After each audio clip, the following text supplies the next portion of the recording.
Well, thank you all very much for coming today. I'd like to thank the trustees for their kind invitation to invite me here to share with you some of our most recent observations and treatments or approach to manage cancer. I'm at Boston College, a Jesuit university in Chestnut Hill, Massachusetts. I am not at Boston University. Many people make that mistake. That's another university down on Commonwealth Avenue. Just wanted to make sure that distinction was clear. What I'm going to do is just go over some background information on cancer and where we stand in our attempt to manage this disorder. So here you see the data on dead people, people diagnosed and who have died or projected to die from cancer. These data come from the American Cancer Society. One of their main goals is to log the dead every year. They do other things, but predominantly tell us how many people are going to die or have already died. And you can see these are the numbers from 2013 to 2025. The 2025 numbers are the projected numbers will be dead by the end of the year. You can see a steady increase number of cases from 2013. There's a percentage increase here. When we take the total numbers of deaths per year and divide that by 365, you can see that we have about 1,700 people in the United States dying every day. And if you divide that by 24 hours, you get about 70 people per hour in the United States are dying from cancer. And people, what's going on? Why do we, it's a relentless number of people dying every year and every day. And what's really interesting is we hear every year how much more money is given to cancer research, okay? NIH, National Cancer Institute, we always boast about how much more money we spend on cancer. Pink ribbon campaigns, the Susan Komen breast cancer. Everybody's excited by how much new money we raise every year, and all we get is more dead people. So what the hell is going on here? We have made raising money for cancer an end in itself rather than a means to an end. Success is determined by how much money we raise, not on whether or not we drop the death rate, and that's kind of unusual. Where is the accountability? No one seems to be concerned about, okay, well, I'm giving you all this money year in and year out, and all we do is get more dead people. And then they say, oh no, we're making tremendous progress. And this is their evidence for the 33% reduction in cancer deaths in the United States since 1991. See, look at the progress we're making. And they'll come on and say, we're making tremendous. If you'll notice, this was the beginning of the anti-smoking campaign. The progress we have made is predominantly in the area of prevention. It's not in the area of new drug development. Remember that. It tells you. So those red lines are how many people more would have died if we didn't stop the smoking. So we want to now talk about the origin. How do we get cancer? What's going on? Cancer is defined simply as dysregulated cell growth. That's what cancer is. Dysregulated cell growth. Caused by genetic mutations. I should say, is it caused by genetic mutations, or is it caused by chronic insufficient respiration coupled to compensatory fermentation, which I will break down? So you all know we're all on the same page. So we have to talk about scientific theories, because it's the theories of how we understand science that move fields forward. So a scientific theory is simply an attempt to explain the facts of nature. Reality is based on replicated facts, whereas the interpretation of the facts is based on credible theories. Credible theories move science forward, whereas flawed theories stall scientific progress. Let's look at some historical examples. This is, what I'm showing here is the heliocentric theory that was put out by Copernicus, Kepler, Galileo. Could explain better the movements of the celestial bodies in our solar system than could the geocentric theory of Aristotle and Claudius Ptolemy. Ptolemy and his group, they used very sophisticated mathematics to try to attempt to determine where planets would be at any given point during the year. This mathematics led to epicycles, deference, and equants. Very, very complicated mathematics. Copernicus was attempting to use the same mathematics to improve our understanding of the movement of the planets, but he made a remarkable change in thinking. Instead of keeping the Earth as the center of the solar system, he made the Earth simply another planet, putting the sun in the center of the solar system. And all of a sudden, all this complexity seemed to be much less, the system became much less complex. Kepler knew that it was not simple circles, they were ellipticals. And of course, Galileo chose to use the telescope to better plot the positions of the planet. He saw the moons of Jupiter, and things started to fall into place in our understanding of where we are in the solar system and in the universe. The guy on the bottom, if anybody doesn't remember who he was, that's Giordano Bruno. Bruno was a heretic in the Catholic Church for many different reasons, but he also subscribed heavily to the Copernican theory of the organization of the solar system. And unfortunately, that was too much for the church at that time to deal with, so they burned him alive in Plaza Fiori in Rome, and we have a statue to him in that plaza, and he has been recognized as a martyr for science. The germ theory of Louis Pasteur could explain better the origin of contagious diseases than could the bad air miasma theory of Galen, leading to the development of ways to stop vaccines and antibiotics and things like this. Major advance in our understanding.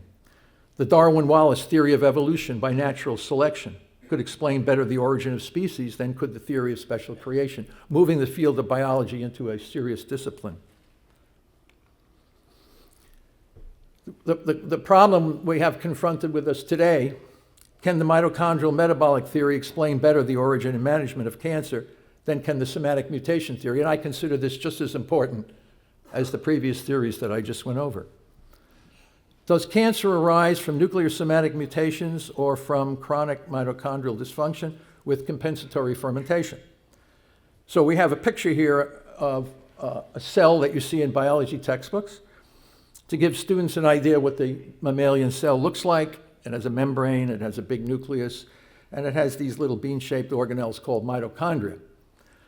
That's what it looks like in a textbook, but when you look on here, that's what it would look like under a microscope where mitochondria have been identified with a tag. Mitochondria are like a spaghetti network inside cells.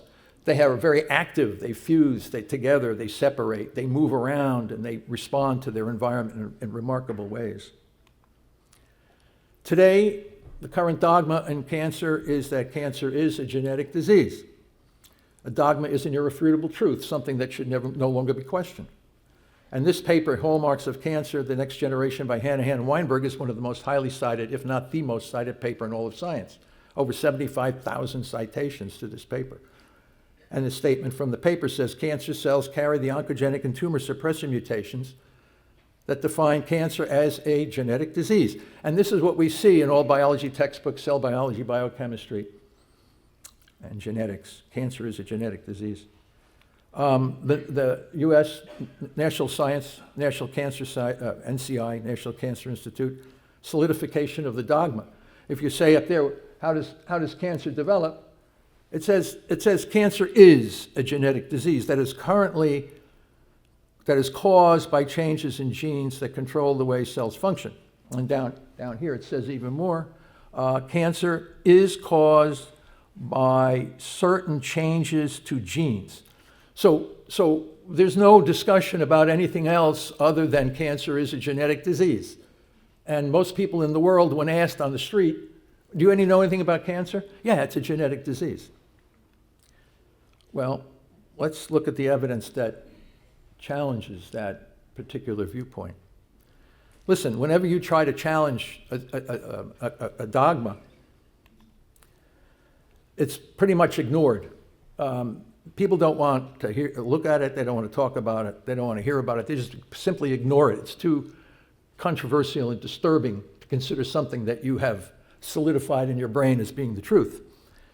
And that's what I said here. Ideological dogma and confirmation bias prevent rational thinking. We are a species who are supposed to think rationally. But I'll tell you one thing. Ideological dogma is one of the most powerful forces that we know of in our existence. So now let's go through the evidence that kind of doesn't make sense according to the dogma. Now, I have references here, and I don't want you to simply listen to what I have to say because you heard it from me. You should read the papers yourself. You're all cognitively capable of doing this. Most people don't read the original research articles. They rely, what do you think? What do you think? Oh, yeah, okay. No, read the damn papers yourself and make your own decision. So we have a number of studies that have been done where they can't find any mutations. Not many, but they're there. And every one of those papers that do all these studies and they find one sample or a few samples that don't have any mutations, they ignore them. They don't discuss them. It's unbelievable. I have the papers here. Please read them. You'll find in those papers that there are some cancers they found that, we didn't look hard enough. The search still continues. So you can't prove anything by negative data. So what the field did as we began our revolution in technology is we separated certain genes. Some are passengers that just kind of hang around, don't do anything. But the real bad ones that cause dysregulated cell growth are called driver genes. Oh, wow, okay, we got drivers now. Drivers and passengers and all this kind of stuff. And then we said, yeah, that makes a lot of sense, until our technology improved even further. And we were able to show that we have a lot of driver gene mutations in normal tissues. P53, that loving mutation that everybody talks about. Pathological mutations are found in normal cells of people with P53, no dysregulated cell growth. Wow, no, that's a little harder to explain. Now we have these driver genes in normal tissues that don't form dysregulated cell growth. Wow, no, so what do? The search still must continue. Maybe there's something beyond the driver gene in the dark matter of the genome. Whoa. Okay, let's start looking at dark matter. Just like the universe, we're looking at dark matter in the genome to hunt for the ever elusive genes that cause cancer. Then we have some cancers that can be caused by carcinogens like asbestos that don't cause mutations. That's interesting. We have the rarity of cancer in our Aboriginal ancestors, and even to this day, we have tribes in Africa and certain remote areas that follow their traditional ways, and cancer is very rare in these people. How do we know? Because Albert Schweitzer checked it out, the great humanitarian physician, specifically looking for cancer. He said, wow, these Africans, man, they're really healthy. They have all kinds of parasites and other things, but they don't seem to have cancer. And other scientists in different parts of the world have made similar observations. And then we have the rarity of cancer in our closest biological relative, the chimpanzee, 98% similar to us in protein and gene sequences. There's never been a documented case of breast cancer in a female chimpanzee, and yet breast cancer is one of the leading killers of women in our societies. The nuclear mitochondrial transfer experiments, to me, are the most devastating and most powerful evidence against the gene somatic mutation theory of cancer. These are simple experiments that were done by Israel and Seyfried at University of Vermont some years ago. They had to scratch their head about the results that they got. Anyway, the green cell on top, a normal cell, this was an epithelial cell taken from a liver of a rat. It didn't look abnormal. They grew it in culture for many, many generations, and the red cell there looked abnormal in its way, its growth, and the way it looked. And they said, something's wrong with this. And they put it under the skin of a rat, and 12 out of 13 experiments showed a tumor developing from that cell. So the scientists said, oh, something must have happened when we cultured from the original normal cell, or perhaps the original normal cell was mutant, we didn't know about it. So they went back and took the original normal cell and then put that cell under the skin of the rat, and they had no tumors out of 11 separate experiments. Then they said, let's try something different. Let's move the nucleus from the tumor cell into a normal cytoplasm, and let's move the nucleus of the normal cell into a tumor cytoplasm. And that's what you see. So when you take the red nucleus and put it into the normal cytoplasm, only 1 out of 72 independent experiments formed a tumor. Whereas on the other hand, when you took the normal nucleus and put it into the tumor cytoplasm, 66 out of 68 experiments gave us a tumor, so 97%. Scratch your head. What the hell is going on here? You should have gotten just the opposite results, not these results. So what do? Epigenetics. Oh, of course. With epigenetics, anything can be everything and its opposite. It's a very complicated field of genetics, and everybody has a different outcome when you'll start looking at it. But there wasn't only in vitro, and these are in vitro vivo experiments. We also have the work of Dr. McKinnell and his colleagues, where they were studying these kidney tumors in frogs, lethal kidney tumors. That's the frog with the big tumor there in his kidney. And amphibian embryology was, of course, well advanced. So McKinnell, I had a chance to speak with him before he passed away, talked a lot about these experiments with him. He wasn't interested in testing the somatic mutation theory. He was just asking whether the nucleus of a cancer cell could direct development. That was his thing. And then when I asked him, I said, did you realize that your results kind of challenge the somatic mutation theory? He goes, when you put it that way, yeah. So what he did was he took the nucleus out of the kidney tumor and put it into a enucleated fertilized egg, and lo and behold, they developed a tadpole, completely normal, developed from the nucleus of the kidney tumor. There was no abnormalities in that tadpole at all. And then when I asked him, he said, you know what I also did? I cut the tail off the damn tadpole, and they regrow their tail. They regenerate their tail. Perfectly normal, all driven by the nucleus of the tumor cell. He said the only problem with this experiment was the tadpole never could develop into a mature frog because there was something in the nucleus of the tumor cell that prevented complete development but did not cause dysregulated cell growth. Oh, interesting. Now, Rudy Yanish and his group at MIT are the world lead. Rudy is one of the best in the world in mammalian developmental biology. So Rudy says, all that stuff that we saw there was other frogs and things like this. He said, I don't believe it until I actually do it myself. So he said, okay. He went back and he did it. He cloned a mouse from the nucleus of a melanoma. He took the nucleus of the melanoma, skin cancer, and put it into an embryonic stem cell. And there's the mouse that was cloned, that mouse there.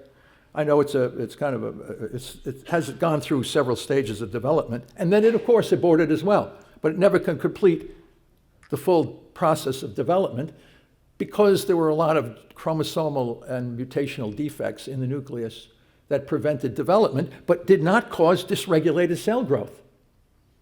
These findings are inconsistent with what the somatic mutation theory tells us is the origin of cancer. So what I did is I put all this stuff together. I let a lot of other people do the work for me, right? All I had to do was look at the data, and I said, I have a completely different interpretation of this. Because they were all interested in a different question. They were not challenging the somatic mutation theory of cancer. I'm looking at the results and I'm saying these data are lock solid against the somatic mutation theory. And they were repeated over and over again by the best developmental biologists in the world. So these weren't hacks that were doing these experiments, and they were publishing in the top journals. So of course I then summarized all this research in this diagram that many of you may have seen all over the internet. So normal cells beget normal cells. They have a great interactive genome. The genome looks great. The mitochondria are there in normal structure and function. And they have regulated growth, not dysregulated growth. Tumor cell, on the other hand, tumor cells beget tumor cells. They have genetic abnormalities, most of them in the nucleus, and they have abnormalities in the number, structure, and function of the mitochondria. And they have dysregulated growth. So the test was, of course, move the red nucleus into the green cytoplasm and see which should drive dysregulated cell growth, doesn't. You get regulated growth. You saw that from the evidence I presented. You take the green nucleus of the normal cell and drop it into the cytoplasm of the malignant tumor cell, and you get either dead cells or cells with dysregulated cell growth. These are the exact opposite results that you would have expected if cancer were a genetic disease. How much more evidence do you need? Right? What the hell do you need? Oh, no. So what they say is it has to be repeated. What? Did you read this evidence? No, I didn't read it. It has to be repeated. One person said, top guy, if these experiments are right, the whole cancer field must be turned upside down. Therefore, they can't be right. And that is the truth. And I will not name the person who said that. If somatic mutations are not the origin of cancer, how do we get cancer? And that was shown many years ago by the distinguished scientist Otto Warburg from Germany. I don't have time to talk about his history. A lot of great books written about Otto. He was half Jew. He knew that Hitler knew. He was spared during the Holocaust. He was spared during the Second World War because Hitler said if anybody's going to cure cancer on this planet, Otto Warburg would be the one doing it. So he let Warburg continue his work in Berlin during the war. Well, during the 20s, Otto said, all cancer cells arise from insufficiency of cellular respiration, which is oxidative phosphorylation. Energy through lactic acid fermentation compensates. If you're taking away one form of energy, you got to compensate with another, which is a fermentation metabolism, which became aerobic fermentation. Some people call it the Warburg effect. I put this in red because this is our major contribution to the field. We cleaned up a lot of the mess and misunderstanding that Warburg was confronted with. We also found a second fuel that could be fermented along with lactic acid, and that is the amino acid glutamine. And unfortunately, Warburg nor the rest of the field actually understand that. They think glutamine is respired. It's actually fermented. We have a big paper that just came out showing that, which is the missing link in Warburg's central theory. Enhanced fermentation is the common pathophysiological malady of all major cancers. That is what we do know. What that means is that cancer cells are getting their energy from a different source than normal cells.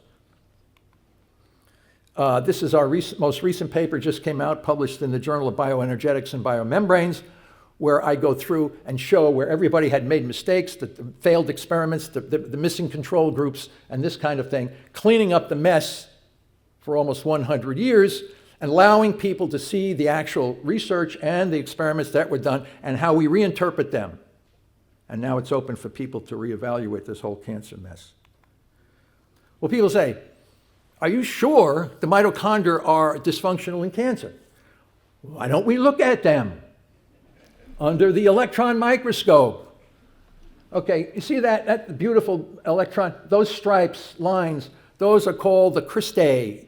They contain the proteins and the lipids of the electron transport chain, allowing us to get energy through oxidative phosphorylation. Here's the mitochondria of a glioblastoma, deadly brain cancer, and you can see they call it crystallysis. You don't see those stripes. The structure of that organelle is abnormal. Structure determines function, for crying out loud. If the structure of the organelle is abnormal, the function of the organelle is going to be abnormal. Well, that's glioblastoma. What about other cancers? Well, there's breast cancer. Nice cristae, vacuolated cristae. They're fermenting. Colorectal cancer. We have ghost mitochondria there. Structure determines function. If the structure of the organelle is abnormal, the function is going to be abnormal. Oh, but that's only... I went through every damn one of these major cancers, for crying out loud. It's not easy. You have to go back and read all these papers from all these age generations and stuff. And then you have to go through. None of these guys, they were just interested in what morphology looked like. They're morphologists. And in all of these major cancers, you find abnormalities in the number, structure, and function of mitochondria in all these major cancers. Okay? Blood cancers. Every solid cancer. These represent 95% of all the deaths that we have are from these cancers here. And not only that, I went back and saw this.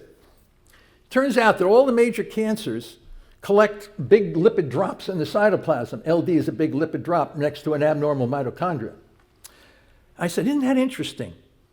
And then we went and saw lipid drops in colorectal cancer, blood cancers, breast cancers, all the different kinds of cancers that have abnormalities in number, structure, and function of mitochondria store these big-ass lipid drops in the cytoplasm.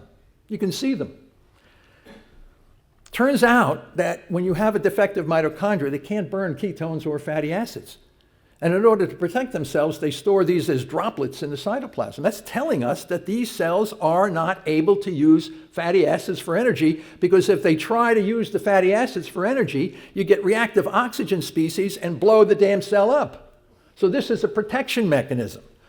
But 90% of the papers in my field say, because cancer is a genetic disease, those lipids are there to feed the mitochondria fats. I said, how can that be? The damn cell, the mitochondria are defective in structure and function. Oh, I didn't know that. Jesus, you know?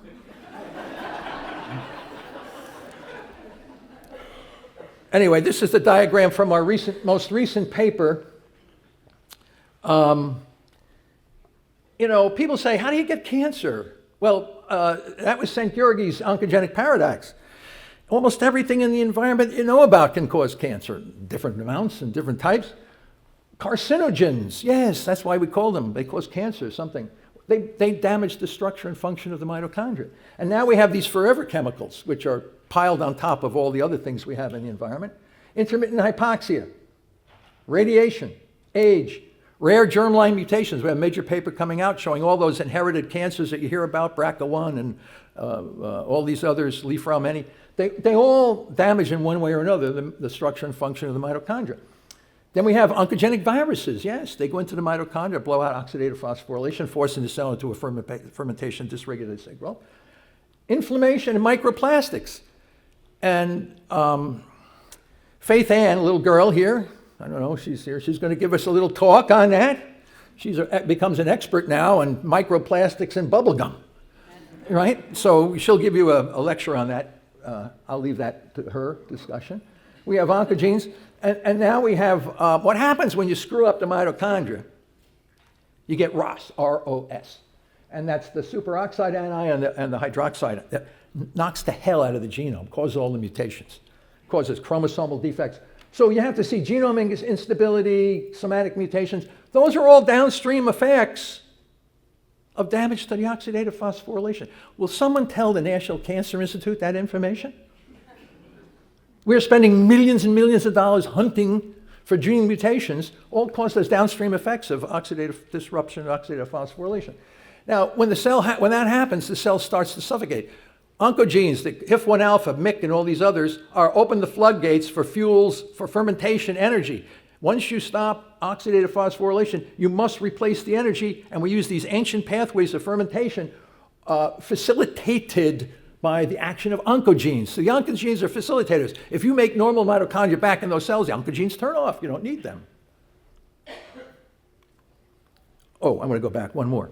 Here we got it. Now, how do we connect it to dysregulated cell growth? So we know we can get dysregulated because the mitochondria control the cell cycle through cyclins and the gradient in the inner membrane of the mitochondria. So cyclins, so when it's like liver, when they have to regenerate, when liver cells regenerate, they grow in a regulated way, okay? But hepatoma is a liver cancer that grows in a dysregulated way. So what's happening is that the liver regeneration is based on OXPHOS. Hepatoma is based on substrate level phosphorylation, which is fermentation. And because they acidify the microenvironment, crapping out the waste products, you get a lot of angiogenesis in there. People say, oh, mitochondria control the life and death of the cell, right? Yeah, they control apoptosis. They are the kill switch. If the kill switch doesn't work, cancer cells bypass the natural death pathways. Perfectly explainable. Apoptosis evasion, and I don't have time to talk about all of our years of work on metastasis. We know what metastatic cancer is. It's a fusion between a cancer stem cell and a macrophage in our body, one of the most powerful cells, and that spreads around your body. Because it's so glutamine dependent, we now know how to kill it. I don't have time to talk about that, but we can manage very easily metastatic cancers. So we have here on the bottom, the red line is the replacement of oxidative phosphorylation with the ancient pathway of substrate level phosphorylation. And you can see the greater the substrate level phosphorylation, the greater the malignancy. This is just as strong a relationship as gravity is to Einstein's redshift. Now let's break it down a little bit more. So we have normal metabolism. We know glucose is the fuel for making pyruvate through the 10-step Embden-Meyerhoff-Parnes pathway in the cytoplasm. Pyruvate goes into the mitochondria and is fully oxidized to CO2 and water. I'm breathing. Okay, get my oxygen in, and I blow out CO2 and water. Those are the waste products of normal biological respiration. And you can see 90% of our energy. But you see we get small amounts of energy in the cytoplasm through the glycolytic pathway, and we get a little bit of energy through the Krebs cycle. That's called substrate level phosphorylations. You see that? Now let's look at the cancer cell. You see the huge shift? See, the energy now is coming out of these substrate level phosphorylation pathways. You get a bigger amount of total energy, much less coming out of oxidative phosphorylation. And when the cell does that, it loses its growth control. These cells are falling back on ancient pathways that existed before oxygen came into the atmosphere 2.5 billion years ago. So they're being fueled by these ancient pathways of substrate level phosphorylation. With the waste products of lactic acid and succinic acid, not CO2 and water, lactic acid and succinic acid. These cancer cells are crapping out those molecules in all the major cancers. The cancer cells have been telling us for decades what's wrong with them. We have just chosen to ignore it. Now, this is a real nice diagram put together by Derek Lee, my PhD student. Glucose and glutamine are the drivers of dysregulated cell growth in the cancer cells. And we can show how the carbons of glucose, the carbons of glutamine, and the nitrogen of glutamine can be so powerfully synergistic in driving the growth of these cancer cells. And we have put together all the major pathways, which I don't have time to go through each one of these, but you can see that there's a powerful synergy between using glucose and glutamine together. And what happens is they produce lactic acid and succinic acid, acidifying the microenvironment. People say, oh, you know, these cancer cells are so tough, they're so hard to kill. Immunotherapy didn't work, radiation didn't work, chemo didn't work, because they're protecting themselves with metabolic waste. What happens if you pull the plug on the two fuels driving the dysregulated cell growth and the production of waste? They're very vulnerable to death, easy to kill, not that smart. You hear all these crazy terms. Can't have very smart cell, very smart cell. Are you kidding me? Who would say something stupid like that? They have a growth advantage. Oh, I love the growth advantage. Over what? A cell that's not programmed to grow? A liver cell can outgrow a tumor cell when it has to grow. So if most cancer cells obtained energy through fermentation, what therapies might be effective for managing and preventing cancer? Well, one approach is to reduce the fuels that are driving the damn beast, right? So they need glucose. They need glucose. Glucose doesn't cause cancer. I don't know who the hell would say something like that. It's not good. The cancer cell loves to eat it, but it's not going to cause cancer. Okay, you got to lower the sugar, and you got to raise the fatty acids and ketone bodies. How do you do that? Water-only fasting, ketogenic diets, and this kind of stuff. Because I showed you the lipids are gorging the cytoplasm. They can't use those fuels. So the purpose of raising ketones and fatty acids is to let other cells in our body thrive. Because all of our other cells can burn either fatty acids or ketones, the brain, all these other organs, not the tumor cell. So let's get the person transitioned to nutritional ketosis first, and then go after their fermentable fuels, lower that glucose. And this is one of our earlier experiments on brain cancer in a mouse, which is a kind of a neural stem cell tumor. Neural stem, everybody hears, oh, big air, neural stem cell, neural stem cell. Yes, they grow very fast, but they don't metastasize. So metastatic cancer is more deadly than this. Anyway, AL is eating a high carbohydrate diet, unrestricted amounts, ad libitum. Give them as much carbohydrate mouse chow. Calorie restriction, CR. So what we simply did was we cut the calories down by 40% in these mice, and we shrank that tumor down, you can see, by anywhere from 65 to 80% reduction in the size of the tumor. I said, wow, that's really powerful. I mean, all you had to do was pull the food away from the damn mouse and these tumors. So, yeah, it seemed that. I said, wow, that's really interesting. So then we did it much deeper. We did a lot of work on this. This was way back in 03, 02. Each square is a mouse under a different dietary program. And we use linear regression. We didn't do correlation, we used linear regression. We chose glucose as the independent variable and beta-hydroxybutyrate and tumor weight as the dependent variables. As glucose goes down, ketones go up. It's an evolutionarily conserved adaptation. And in humans, it's even much, much bigger than what the mouse can do. As glucose goes down, the size of the tumor goes down. The higher the circulating the glucose in the bloodstream, the faster the tumor grows. The lower the sugar, the slower it grows. Wow. Okay, we did this the first in the mouse. And then they said, let's see, does it happen in humans? Of course. We have dozens and dozens of papers in the scientific literature saying humans who have high blood sugar, if they have cancer, don't live as long as humans that have lower blood sugar. Innovate. Wow, geez, unbelievable. So if you want your tumor to grow fast, make sure you get your damn sugar up as high as you can get it. People like to race. Oh, your tumor can grow faster than mine.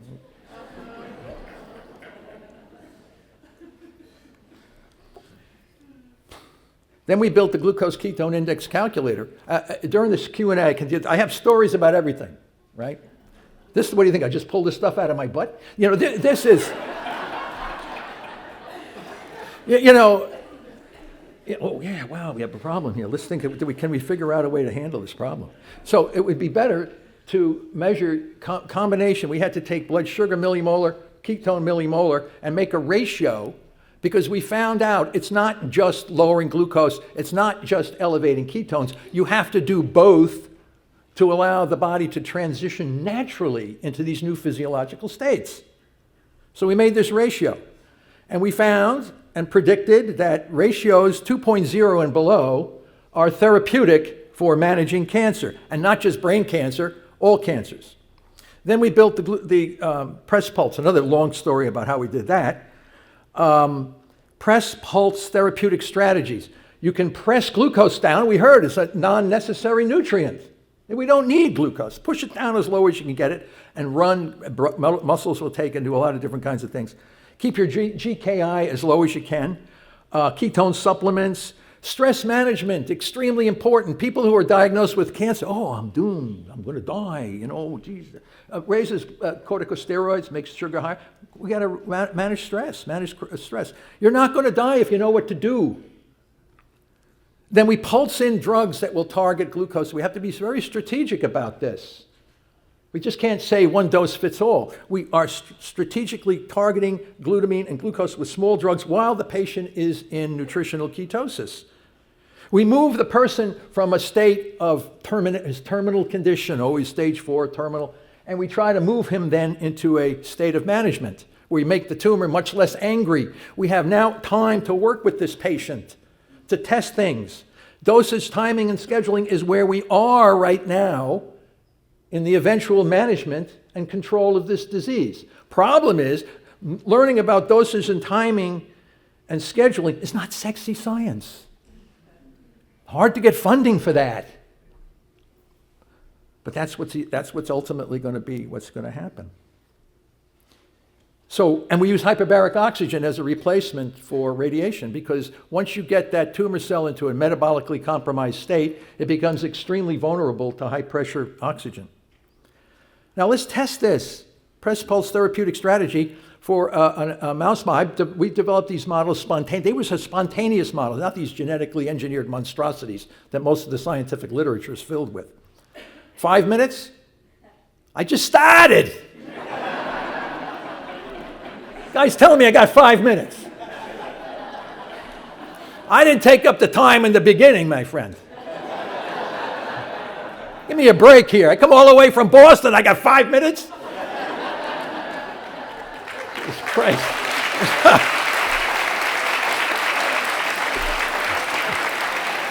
Minutes. Hey! Why don't we do 15? I'll tell you what. You got to see the results, people. I'm just giving you the science. Because if I gave you the results without the science, you'd say, oh, I don't believe any of that stuff. Okay, listen, we stratified the mice. Let me speed it up. Let me speed it up here, for Christ's sake. Get me the hook here. Okay, so listen. We take a glutamine targeting drug, calorie-restricted ketogenic diet, and I'm not going to go through all the details of the experiments, but you can see the blue line of the guy's just loving the high-carb food, died quick. Green line, a little bit of improvement. Orange line is the DON drug, a glutamine targeting drug. And when we put the two drugs together, the drug and the diet, you can see how much longer the animals live. We're really, really pushing extremes here. Okay, now this is human. Let's go talk about human glioblastoma.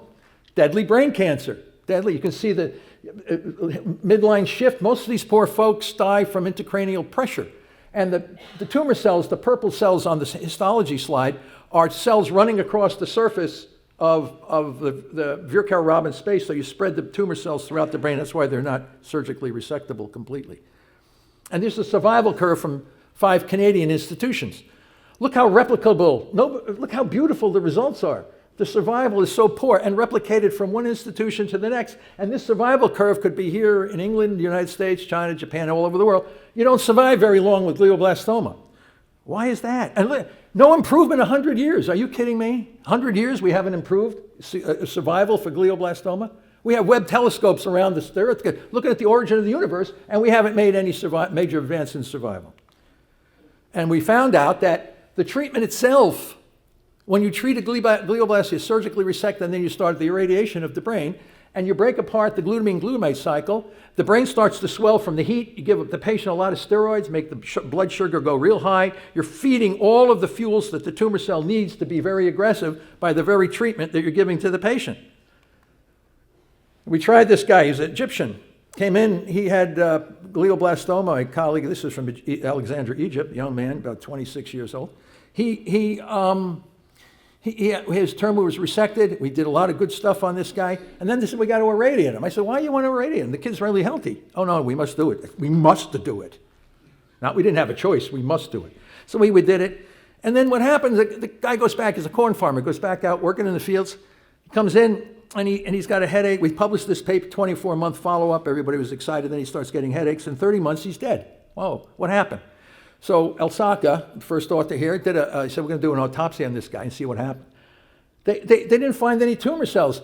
He died from radiation-induced liquefaction of the brain. I said, what the hell? I told you not to irradiate the guy. We have to do it. Now, this is Brittany Maynard. She young lady from California. She diagnosed GBM 2014. You can see her face. Here she is right after she got married. Look at her moon face is high-dose steroids. You get moon face from high-dose steroids. That means her blood sugars are through the roof. She says, I don't want to do this anymore. I'm going to take my own life, die with dignity. Wow. Then she writes an article in People magazine telling everybody why she doesn't want to go through standard of care and she's going to take her own life. It's not good when your patients kill themselves before they would take your treatment. Not good. Now, this guy is our English friend here, Pablo from Devon, England. He talked to Andrew Scarborough, who's here. Maybe we should do metabolic. Andrew was one of these guys who didn't want to do any stuff. He just said, no, I don't want to do that. He was no radiation, no chemo, no surgery. They said, you have an inoperable brain tumor. If you don't do radiation and chemo, you're going to be dead in 9 months. He said, I'll take my risk. So we put him on this I didn't know much at that time. He was like kind of our experimental case. He survived for a long time. He had IDH1 mutation. This is his brain tumor at the beginning. And then it grew very slowly, and he did a debulking surgery about 2 years after his first diagnosis. Now, why I published Pablo is because he kept meticulous records of his GKI, his glucose ketone index. So we have data to support why he lived so long. His GKIs were always down on the low.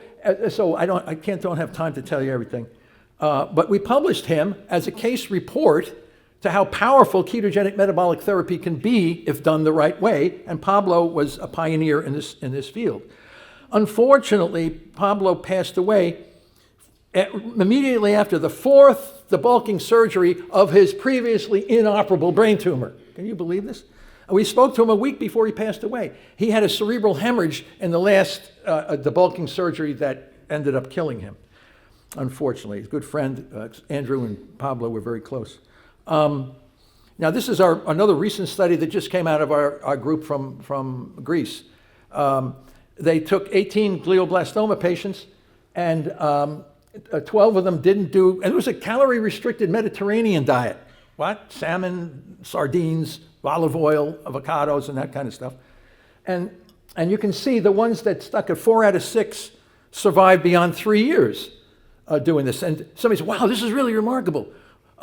If we had a drug that did this, what did you do? I said, calorie-restricted Mediterranean diet. Oh, we're not interested in that. Absurd, right? Anyway, provocative question. Yes, ketogenic metabolic therapy should be the standard of care. This is a tragic case, little Danny Sheen. He has what they call childhood glioblastoma. It's called pineoblastoma. And childhood, they go down the spinal cord. You get a lot of spinal cord involvement on this, right? So Danny, diagnosed 2017. You can see how fat his face is, massive dose of steroids, surgical, the same stuff, surgery, radiation, blood sugar high. Here he is a week before he passes away with his favorite Aquaman toy. A tragedy. What the hell are we doing to these kids? This is unconscionable. So I got so pissed off, I built my own metabolic pediatric model that replicated what goes on in Danny's brain and others. We had tumor cells going down the spine of the mice, so we replicated what goes on in high-grade pediatric, and we did, we have a movie, if you guys want to see how healthy these guys are on the right. Look at their coat color, they're running around, they're enjoying life. They have restricted diet, MBZ, this is a parasite medication, and Don, and they live so much longer. And this is a case, we have Dr. Slocum here. He's here in the audience, if you want to check out.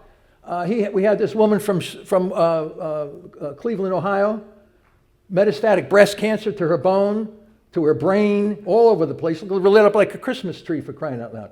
She flies to Dr. Slocum's clinic in Istanbul, and they worked on her, and you can see how this was a complete response. And he tells me she's still doing well. She's still doing well. He's here, he can talk to him. Look at her, she's happy.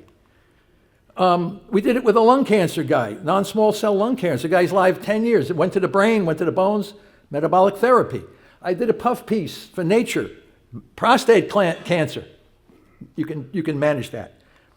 This is our big paper that we just came out with. And I have those, Isabel is here, Matt's here, Abdul Slocum is here, Anthony is here, and Tom Durai, the first author, will be the leader of the field in the next several years. He and I published, and we have all of our colleagues, dietitians, surgeons, and all kinds of people on this paper. This is the clinical path to managing cancer, all cancers. I don't have time to talk about it, obviously. I'm going to get the hook here. But anyway, it works on your dogs. Okay, we have a dog here, a pit bull. He had a big tumor on his nose, and she just put him on raw chicken. Oh, my God. Raw chicken, raw eggs, fish oil, and the tumor just kind of melted away, and no surgery, no radiation, no chemo. The dog died from old age of heart disease. 15 and a half years, a pit bull. He lived much longer than the breed. So what we have, I don't consider these cancers stage 4 anymore. I think we're all terminal. Why do we have to make some people more terminal than others? We have a chance to keep people alive if they do metabolic therapy. So the answer here is yes. Mitochondrial theory can better explain the origin and management of cancer than can the somatic mutation theory. Please someone tell the National Cancer Institute that. I'm hoping RFK knows about that. Anyway, we have, let me conclude by it's a metabolic disease driven by mitochondrial substrate and cytoplasmic substrate. Press pulse is a therapeutic strategy.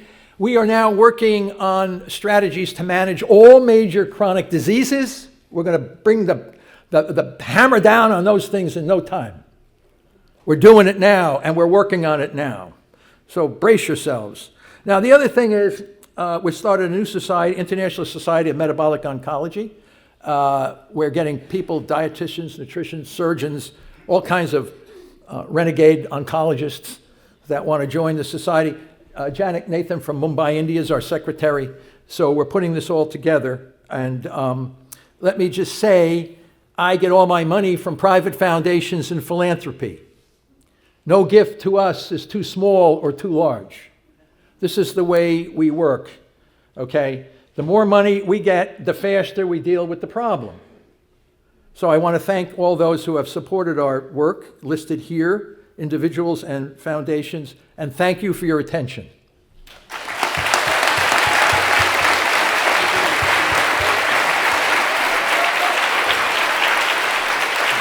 Thank you.